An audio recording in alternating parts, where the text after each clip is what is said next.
Selon vous, Dieu est-il un être inaccessible? Oui. Oui. Tu peux pas le voir, donc il est inaccessible. Non. Non, je pense qu'il est accessible à tout le monde. Il n'est pas inaccessible, il est toujours là présent, il est omniprésent. Non. On l'a premièrement à l'intérieur de nous autres, dans notre cœur. Pour moi, c'est pas un être inaccessible. Encore là, c'est une question de foi. C'est un être que je porte en moi aussi. On l'atteint, on a seulement qu'à prier avec ferveur, puis il nous répond tout de suite. Alors, il n'est pas inaccessible. D'après ce que j'ai vécu, oui. Bien, il n'existe pas, donc c'est une créature humaine, Dieu.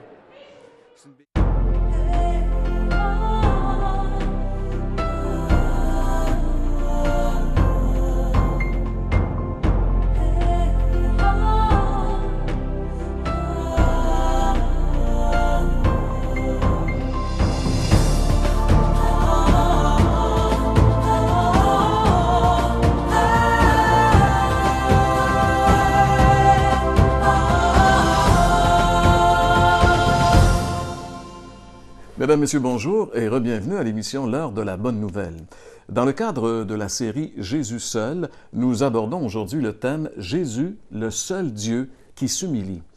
Et pour développer bibliquement ce thème-là, c'est notre ami Gaston Jolin qui est notre prédicateur invité aujourd'hui. À la chronique La Bible répond, Jean-Pierre va répondre à la question « Dieu s'est-il rendu accessible à l'homme? » Et à la chronique Témoignage, Michel Bilodeau, un homme qui vit dans la région des Cantons de l'Est, va nous parler de sa rencontre avec le Christ qui a complètement transformé sa vie. Demeurez avec nous. À la partie musicale, nous allons entendre Jacques Whitney avec le chant « Mon Jésus, je t'aime ». Eh bien, François, si on revient un petit peu rapidement sur le Vox Pop, on a eu un échantillon pas mal varié, mais quand même, il y a une idée, moi, j'ai retrouvé qui revenait constamment. C'est celle que, finalement, Dieu est accessible parce qu'il est à l'intérieur de nous. Est-ce que c'est vrai? Bon, ça, c'est vrai dans certains cas, mais les gens ne font pas la différence entre une créature de Dieu et un enfant de Dieu. Et c'est vrai, selon la Bible, que Dieu peut habiter les cœurs, mais par son Saint-Esprit et après la conversion. Mais Dieu n'est pas en chacun de nous comme les gens aiment beaucoup trop à le croire, malheureusement.